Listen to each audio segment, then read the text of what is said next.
جب ہندوستان میں انگریز کی حکومت تھی تو ایک انگریز کلکٹر جو ہے اس کے کچھ وہ تھے، کوٹھیاں تھیں اور کچھ کاروبار تھا.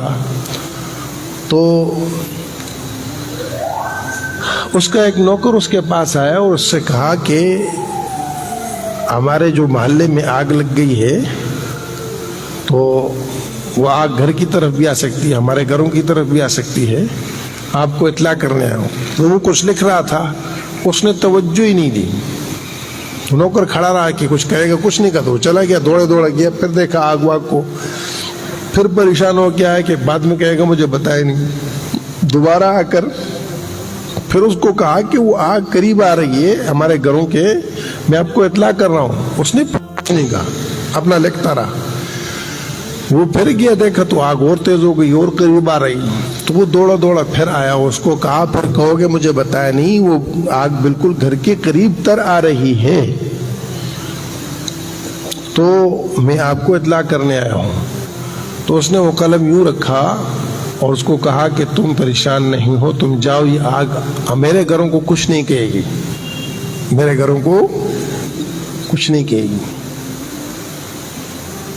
واپس آ گیا. یہ مسلمان تھا اور وہ انگریز تھا. اللہ کی شان حضرت شیخ الحدیث صاحب رحمہ اللہ لکھتے ہیں کہ آگ آتے آتے اس کے گھر کے قریب وہ بجھ گئی، آگے نہیں آئی. بعد میں اس نوکر نے مالک سے پوچھا کہ یہ قصہ کیا ہے جو تم اتنے یقین سے اپنے یہاں بیٹھے، اٹھ کے آئے بھی نہیں، دیکھا بھی نہیں، اور تم نے کہا کہ آگ بجھ جائے گی، قصہ کیا ہے؟ اس نے کہا کہ مسلمانوں کے پیغمبر حضرت محمد صلی اللہ علیہ وسلم کا ایک فرمان میں نے پڑھا ہے، جس مال کی زکوٰۃ اور روشن نکال دیا جائے وہ مال اللہ کی حفاظت میں چلا جاتا ہے، اس کو کوئی چیز نقصان نہیں دے سکتی.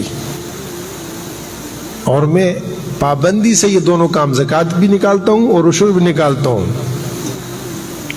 تو مجھے یقین تھا کہ پیغمبر جھوٹا نہیں ہو سکتا. دیکھو مسلمان نہیں تھا لیکن پیغمبر کی بات کا یقین تھا اس کو، اور اس یقین کے حساب سے اس کے ساتھ معاملہ ہوا. یہ ایک غیر مسلم اگر حضور پاک صلی اللہ علیہ وسلم کے فرمان پر عمل کر کے اپنے غیر مسلم ہونے کے باوجود اپنی چیز کی نسبت اللہ کی طرف کرے اور اللہ اس کی حفاظت کرے، ہم کلمہ گو اپنی چیزوں کی نسبت اللہ کی طرف کریں اور اللہ اس کی حفاظت نہیں کرے گا.